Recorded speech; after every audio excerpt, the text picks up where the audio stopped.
I suppose it's coincidental that my speech follows the one that you just heard, because this is about unanswerable questions after dating. Imagine, there I was, minding my own business, sitting in my bedroom, waiting for my wife to get prepared for our evening out.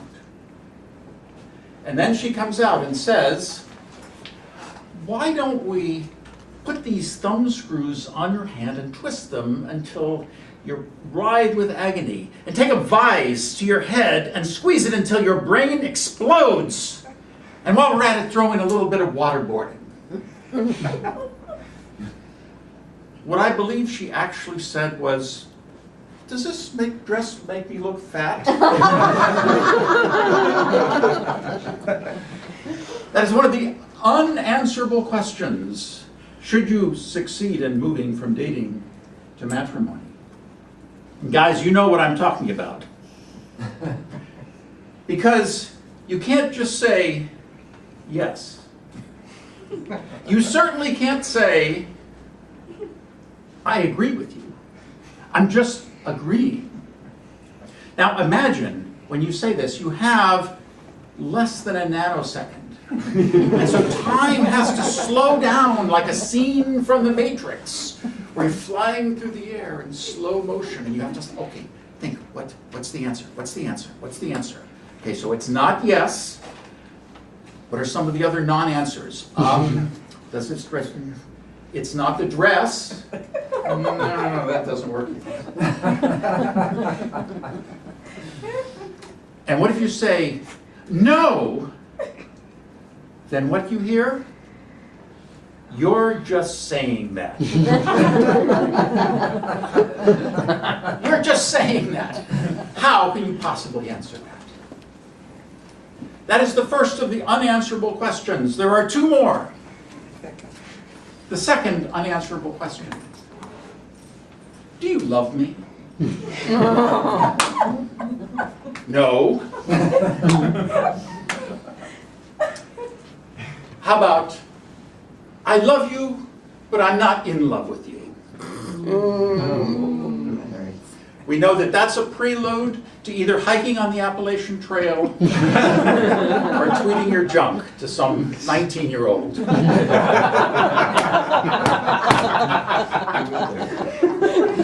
And you can't equivocate on this one. So even if time slows down as Neo slowly glides through the air, you have that brief moment to say your answer. And it can't be like Tevye said to Golda in Fiddler on the Roof. I suppose I do. Yes, I do love you. You're just saying that.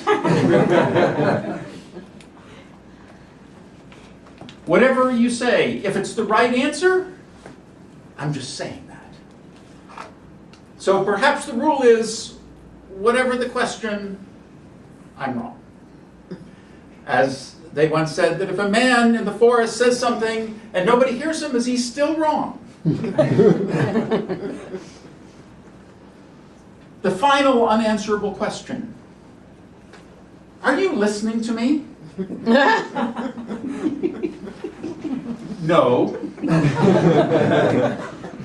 That doesn't work. Huh?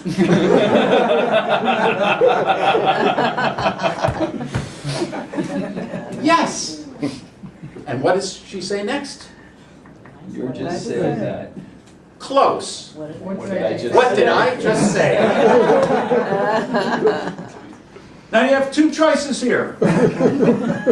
You can either say what she just said, or you can say what she didn't say. Now, if you choose the second one, then you're lost anyway. But what happens if you answer exactly what she said, word for word? Doesn't cut it. There is no answer to that question. Are you listening to me? There is no answer to the question, Does this dress make me look fat? There is no answer to the question, do you really love me? Now, somebody once said, why don't you try answering a question with another question? Now, I know what you're all thinking. Why should you answer a question with a question? And my answer is, why shouldn't I answer a question with a question? So, does this dress make me look fat? Compared to what?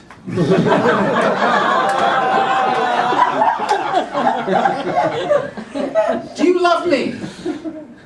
Compared to what? Are you listening to me? Squirrel! So these are only 3 of the unanswerable questions that are out there.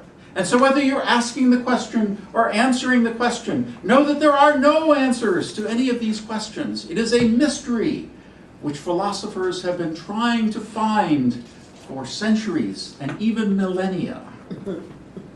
The unanswerable questions, the imponderables. I'll see you on the couch. Adam Toastmaster.